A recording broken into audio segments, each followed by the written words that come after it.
Good evening guys, welcome to my YouTube channel. ಇದುವರೆಗೂ subscribe ಮಾಡಿರೋ ಎಲ್ಲ ಚಂದಾದಾರರಿಗೂ ಥ್ಯಾಂಕ್ ಯು. ಮತ್ತೆ ಬರೀ ವಿಡಿಯೋ ನೋಡಿ ಸಬ್ಸ್ಕ್ರೈಬ್ ಮಾಡದೆ ಹೋಗ್ತಾ ಇರೋರಿಗೆ ದಯವಿಟ್ಟು ಸಬ್ಸ್ಕ್ರೈಬ್ ಮಾಡ್ಕೊಳ್ಳಿ ಅಂತ ಕೇಳ್ಕೊಡ್ತೀನಿ. ಇವತ್ತಿಂದ ನಾನು ಜನವರಿ 2024 ತಿಂಗಳ ಭವಿಷ್ಯವನ್ನು 12 ರಾಶಿಗಳಲ್ಲಿ ಒಂದೊಂದಾಗಿ ತಿಳಿಸ್ಕೊಡ್ತೀನಿ. ಮೊನ್ನೆಯಷ್ಟೇ 2024 ವರ್ಷ ಭವಿಷ್ಯ ಹೇಳಿದ್ದಾರೆ.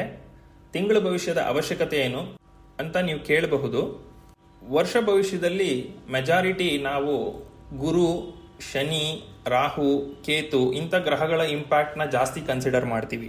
ಯಾಕೆ ಅಂತಂದ್ರೆ ಗುರು ಒಂದು ರಾಶಿಯಲ್ಲಿ 1 ವರ್ಷದ ಕಾಲ ಸ್ಥಿತನಾಗಿರ್ತಾನೆ. ಅದೇ ರೀತಿ ರಾಹು ಕೇತು 18 ತಿಂಗಳು ಅಂದ್ರೆ 1.5 ವರ್ಷ ಸ್ಥಿತನಾಗಿರ್ತಾರೆ. ಮತ್ತು ಲಾಸ್ಟ್ ಶನಿದೇವ 2.5 ವರ್ಷ ತಗೊಳ್ತಾರೆ ಒಂದು ರಾಶಿಯಿಂದ ಇನ್ನೊಂದು ರಾಶಿಗೆ ಹೋಗೋದಕ್ಕೆ. ಅದಕ್ಕೆ ಮೆಜಾರಿಟಿ ಇಯರ್ಲಿ ಪ್ರೆಡಿಕ್ಷನ್ಸ್ನ ಇವು 3 ಗ್ರಹಗಳ ಮೇಲೆ ಮಾಡಿರ್ತೀವಿ. ಹಾಗಂತ ಉಳಿದ ಗ್ರಹಗಳು ಮುಖ್ಯ ಅಲ್ಲ ಅಂತಲ್ಲ. ಈ ಜಾಸ್ತಿ ಸಮಯ ತಗೊಳ್ಳೋ ಗ್ರಹಗಳು ತುಂಬಾ ಇಂಪ್ಯಾಕ್ಟ್ ಇಟ್ಟಿರ್ತವೆ. ಆದರೆ ಕಮ್ಮಿ ಸಮಯ ತಗೊಳ್ಳೋ ಗ್ರಹಗಳು ಮುಖ್ಯವಾಗ್ತವೆ. ಯಾಕೆ ಅಂತಂದ್ರೆ ಅವು ದೈನಂದಿನ ಚಟುವಟಿಕೆಗಳ ಮೇಲೆ ತಮ್ಮ ಪರಿಣಾಮ ಬೀರುತ್ತೆ. ಫಾರ್ ಎಕ್ಸಾಂಪಲ್, ಚಂದ್ರನ ನಮ್ಮ ಮೈಂಡ್ ಸೆಟ್ ಅಂತ ನಾವು ಕರಿತೀವಿ. ಚಂದ್ರ 2.5 ಇಂದ 3 ದಿನಕ್ಕೆ ಒಂದು ರಾಶಿಯನ್ನ ಬದಲಾಯಿಸ್ತಾನೆ. ಅದಕ್ಕಾಗೇನೆ ನಮಗೆ ಮೂಡ್ ಸ್ವಿಂಗ್ಸ್ ಇರೋದು. 3 ದಿನ ನಾವು ಚೆನ್ನಾಗಿ ಸಂತೋಷವಾಗಿರ್ತೀವಿ, ಇನ್ನು 3 ದಿನ ದುಃಖವಾಗಿರ್ತೀವಿ, ಇಲ್ಲ ಡಿಪ್ರೆಸ್ಡ್ ಆಗಿರ್ತೀವಿ, ನಮಗೆ ಕೆಲಸ ಕಾರ್ಯ ಮಾಡೋದಕ್ಕೆ ಇಂಟ್ರೆಸ್ಟ್ ಇರಲ್ಲ. ಇದೆಲ್ಲವೂ ಕೂಡ ಚಂದ್ರ, ಶುಕ್ರ, ಬುಧ, ಕುಜ ಇಂಥ ಕಮ್ಮಿ ಸಮಯ ತಗೊಳ್ಳುವಂತ ಗ್ರಹಗಳ ಮೇಲೆ ಡಿಪೆಂಡ್ ಆಗಿರುತ್ತೆ.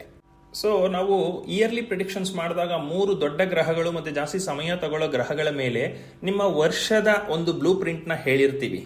ಆ ಬ್ಲೂ ಪ್ರಿಂಟ್ ಅಲ್ಲಿ ನಿಮಗೆ ಸಪೋಸಿಂಗ್ ಚೆನ್ನಾಗಿದೆ ಈ ವರ್ಷ ಅಂತ ಹೇಳಿರ್ತೀನಿ ಅಂತ ತಿಳ್ಕೊಳ್ಳಿ. ಆಗ ಎಲ್ಲಾ ಟೈಮಲ್ಲಿ ಎಲ್ಲ ಕೆಲಸ ಕಾರ್ಯಗಳು ಮಾಡಿದ್ರೆ ನಿಮ್ಗೆ ಕೈಗೂಡಲ್ಲ.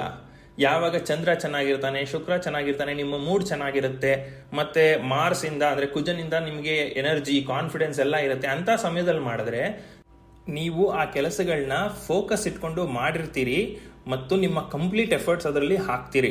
ಆ ಕಾರಣದಿಂದ ತಿಂಗಳ ಭವಿಷ್ಯದಲ್ಲಿ ಯಾವ ದಿನ ನಿಮಗೆ ಅದೃಷ್ಟ ತರುತ್ತೆ, ಯಾವಾಗ ಸಪೋರ್ಟ್ ಇದೆ, ಮೆಂಟಲಿ ಯು ಆರ್ ಸ್ಟೇಬಲ್, ಮತ್ತೆ ಎಫರ್ಟ್ಸಿಗೆ ಏನು ಬೇಕು ಶಕ್ತಿ ಅದು ನಿಮ್ಮಲ್ಲಿದೆ ಅಂತ ತಿಳಿಸ್ಕೊಡ್ತದೆ ತಿಂಗಳ ಭವಿಷ್ಯ. ಬನ್ನಿ ರಾಶಿಗಳ ತಿಂಗಳ ಭವಿಷ್ಯ ತಿಳ್ಕೊಳ್ಳೋಣ. ಮೊದಲಿಗೆ ಯಾವ ಯಾವ ಗ್ರಹಗಳ ಗ್ರಹಚಾರ ಹೇಗಿದೆ ಅಂತ ತಿಳಿಸ್ಕೊಡ್ತೀನಿ. ಇದರಲ್ಲಿ ದೊಡ್ಡ ದೊಡ್ಡ ಗ್ರಹಗಳದ್ದು ಹೇಳಲ್ಲ. ಯಾಕೆ ಅಂತಂದ್ರೆ ಅದನ್ನ ವರ್ಷ ಭವಿಷ್ಯದಲ್ಲಿ ತಿಳ್ಕೊಂಡಿರ್ತೀರಾ. ಚಿಕ್ಕ ಚಿಕ್ಕ ಗ್ರಹಗಳ ಗ್ರಹಚಾರ ಮಾತ್ರ ಹೇಳ್ತೀನಿ. ಮೊದಲಿಗೆ ಸೂರ್ಯ 15 ಜನವರಿವರೆಗೂ ಧನಸ್ಸು ರಾಶಿ ಸ್ಥಿತನಾಗಿರ್ತಾನೆ. ಅದಾದ ಮೇಲೆ ಮಕರ ರಾಶಿಗೆ ಹೋಗ್ತಾನೆ.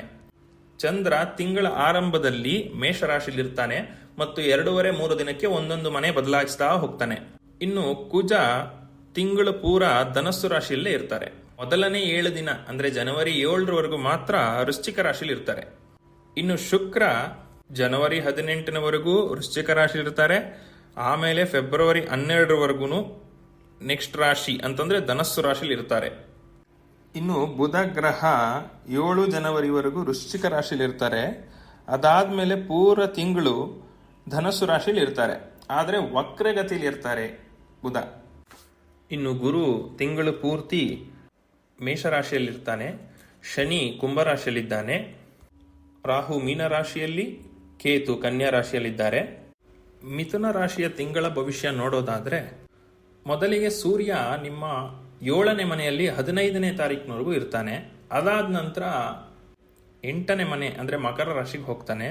2 ಮನೆಯ ಗ್ರಹಚಾರ ನಿಮಗೆ ಒಳ್ಳೆಯದಲ್ಲ. 7ನೇ ಮನೆಯಲ್ಲಿ ಸೂರ್ಯ ಬಿಸ್ನೆಸ್ ರಿಲೇಟೆಡ್ ಇಶ್ಯೂಸ್ ಕೊಡ್ತಾನೆ. ಅಂದ್ರೆ ನೀವೇನಾದ್ರು ಗೌರ್ಮೆಂಟ್ ಕಾಂಟ್ರಾಕ್ಟರ್ಸ್ ಆಗಿದ್ರೆ ಅಲ್ಲಿ ಸ್ವಲ್ಪ ನಿಮಗೆ ಸಮಸ್ಯೆ ಆಗ್ಬೋದು, ಸ್ವಲ್ಪ ಲಾಸಸ್ ತೋರಿಸ್ಬೋದು. ಇನ್ನು 8ನೇ ಮನೆಯಲ್ಲಿ ಅದು ರೋಗ ಸ್ಥಾನ ಆಗಿದ್ರಿಂದ ಬಾಡಿ ಹೀಟ್ ಇಂದ, ಉಷ್ಣಾಂಶದಿಂದ ನಿಮಗೆ ಸಮಸ್ಯೆ ಆಗ್ಬೋದು. ಅದಕ್ಕೆ ಎಚ್ಚರಿಕೆಯಿಂದ ಇರಿ. ಇನ್ನು ಕುಜ ಕೂಡ ತಿಂಗಳು ಪೂರ್ತಿ ನಿಮ್ಮ 7ನೇ ಮನೆಯಲ್ಲೇ ಇರ್ತಾನೆ. ಕುಜ ಕೂಡ 7ನೇ ಮನೆಯಲ್ಲಿ ಅಷ್ಟು ಒಳ್ಳೆಯವನಲ್ಲ. ಬಿಸ್ನೆಸ್ ಮಾಡ್ತಿರೋರಾದ್ರೆ ಆರ್ಗ್ಯುಮೆಂಟ್ಸ್ ಆಗ್ಬೋದು, ಮತ್ತೆ ಎಸ್ಪೆಷಲಿ ಆಪೋಸಿಟ್ ಸೆಕ್ಸ್ ಜೊತೆ ಎಕ್ಸ್ಪ್ಲೋಸಿವ್ ಮಾತುಗಳು ಬರ್ಬೋದು, ನಿಮಗೆ ಜಗಳಗಳಾಗ್ಬೋದು, ನಿಮ್ಮ ಮನೆಯವ್ರ ಜೊತೆನೇ ಜಗಳ ಆಗ್ಬೋದು. ಸೊ ಅದ್ರ ಬಗ್ಗೆ ಸ್ವಲ್ಪ ಗಮನ ಕೊಡಿ. ನೆಕ್ಸ್ಟು ಬುಧ 7ನೇ ತಾರೀಕಿನವರೆಗೂ 6ನೇ ಮನೆಯಲ್ಲಿ ಇರ್ತಾನೆ. ಆದರೆ ವಕ್ರವಾಗಿರ್ತಾನೆ 7ನೇ ತಾರೀಕುವರೆಗೂ. 6ನೇ ಮನೆ ಬುಧನಿಗೆ ಒಳ್ಳೆಯದು. ಸೊ ನೀವು ನಿಮ್ಮ ರುಟೀನ್ನಲ್ಲಿ ಆರ್ಗನೈಸೇಷನ್ ಚೆನ್ನಾಗಿ ಮಾಡ್ಕೊಳ್ತೀರಾ. ಚೆನ್ನಾಗಿ ಮಾಡ್ಕೊಂಡಿದ್ರು ವಕ್ರವಾಗಿರೋದ್ರಿಂದ ಕೊನೆ ಮೂಮೆಂಟ್ ಅಲ್ಲಿ ನಿಮ್ಗೇನೋ ಒಂದು ಎಕ್ಸ್ಟ್ರಾ ಕೆಲಸ ಬಂದು ನಿಮ್ಮ ಪಂಕ್ಚುಯಾಲಿಟಿಗೆ ಸ್ವಲ್ಪ ಸಮಸ್ಯೆ ಆಗ್ಬೋದು. 7ನೇ ತಾರೀಕಿನ ನಂತರ ಅವನು 8ನೇ ಮನೆಗೆ ಹೋಗ್ತಾನೆ. 8ನೇ ಮನೆ ಅಷ್ಟು ಒಳ್ಳೆಯದಲ್ಲ ಬುಧನಿಗೆ. ನಿಮಗೆ ಇದು ರೋಗದ ಮನೆ ಆಗಿರೋದ್ರಿಂದ ಸ್ಕಿನ್ ಡಿಸೀಸಸ್, ರ್ಯಾಷಸ್ ಆಗ್ಬೋದು, ಇಲ್ಲ ನಿಮ್ಮ ಚರ್ಮವನ್ನು ಸ್ಕ್ರಾಚ್ ಮಾಡ್ಕೊಳ್ಬೋದು. ನೀವು ಚರ್ಮಕ್ಕೆ ಸ್ವಲ್ಪ ಸಮಸ್ಯೆ ತೋರಿಸುತ್ತೆ, ಮತ್ತೆ ಥ್ರೋಟ್ ಇನ್ಫೆಕ್ಷನ್ಸ್ ಕೂಡ ಆಗ್ಬೋದು ನಿಮಗೆ. ಸೊ ಇದ್ರ ಬಗ್ಗೆ ಸ್ವಲ್ಪ ಗಮನ ಕೊಡಿ. ನೀವು ಚಿಕ್ಕ ಸಮಸ್ಯೆ ಆದರೂ ಅದನ್ನು ಇಗ್ನೋರ್ ಮಾಡಬೇಡಿ, ಡಾಕ್ಟರ್ ಹತ್ರ ಹೋಗಿ ಏನು ಮೆಡಿಸಿನ್ ಬೇಕೋ ತಗೊಳ್ಳಿ. ಇನ್ನು ಶುಕ್ರ ಜನವರಿ 18ನವರೆಗೂ ನಿಮ್ಮ 6ನೇ ಮನೆಯಲ್ಲಿರ್ತಾರೆ. 18ನೇ ತಾರೀಕಿನ ನಂತರ ನಿಮ್ಮ 7ನೇ ಮನೆಗೆ ಹೋಗ್ತಾರೆ. 2 ಮನೆಗಳು ಶುಕ್ರನಿಗೆ ಶುಭವಲ್ಲ. 6ನೇ ಮನೇಲಿ ಶುಕ್ರ ಇರೋ ಕಾರಣ ನಿಮಗೆ ನಯವಂಚಕರಿಂದ ಮೋಸ ಹೋಗೋ ಸಾಧ್ಯತೆ ಇರುತ್ತೆ. ಎಸ್ಪೆಷಲಿ ಆಪೋಸಿಟ್ ಸೆಕ್ಸ್ ಅವರು ತುಂಬಾ ಏನೋ ಚೆನ್ನಾಗಿ ಮಾತಾಡಿ ಸೇಲ್ ಮಾಡ್ತೀನಿ, ಲೋನ್ ತಗೊಳ್ಳಿ, ಅದು ಇದು ಅಂತ ಫೋನ್ ಮಾಡಿದ್ರೆ ಸ್ವಲ್ಪ ಟರ್ಮ್ಸ್ ಅಂಡ್ ಕಂಡೀಷನ್ಸ್ ನ ಚೆನ್ನಾಗಿ ಅರ್ಥ ಮಾಡ್ಕೊಂಡ್ರೆ ತುಂಬಾ ಒಳ್ಳೆಯದು.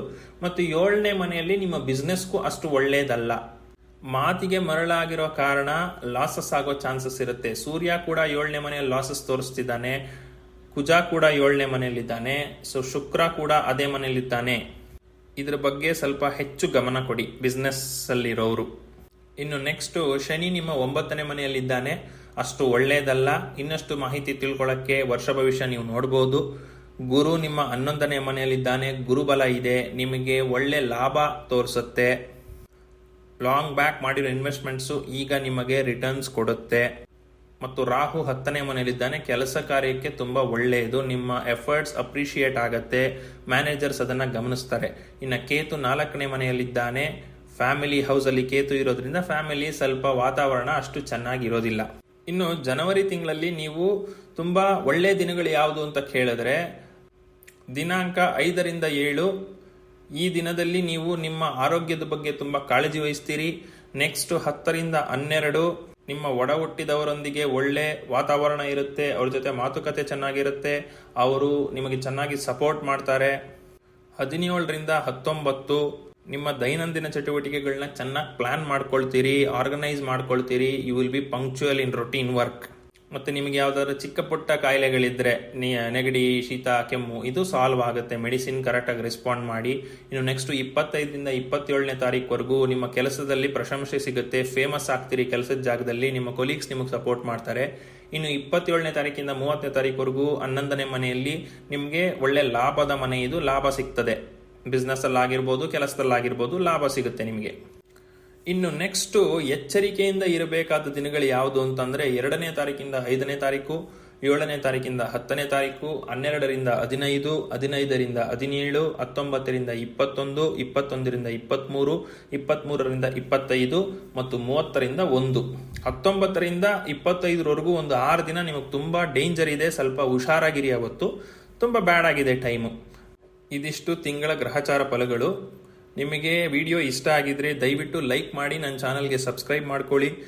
ನಿಮ್ಗೇನಾದರೂ ಡೌಟ್ಸ್ ಇದ್ದರೆ ಕಮೆಂಟಲ್ಲಿ ಮೆನ್ಷನ್ ಮಾಡ್ಬೋದು, ನಾನು ಅದಕ್ಕೆ ರೆಸ್ಪಾಂಡ್ ಮಾಡ್ತೀನಿ. ನೀವು ನನ್ನ ಹತ್ರ ಮಾತಾಡಬೇಕು, ನಿಮ್ಮ ಜನ್ಮ ಜಾತಕದ ಬಗ್ಗೆ ತಿಳ್ಕೋಬೇಕು ಅಂತ ಅಂದರೆ ಸ್ಕ್ರೀನ್ ಮೇಲೆ ಕಾಣೋ ನಂಬರ್ಗೆ ಫೋನ್ ಮಾಡಿ ನನ್ನ ಜೊತೆ ಮಾತಾಡ್ಬೋದು. Thank you very much.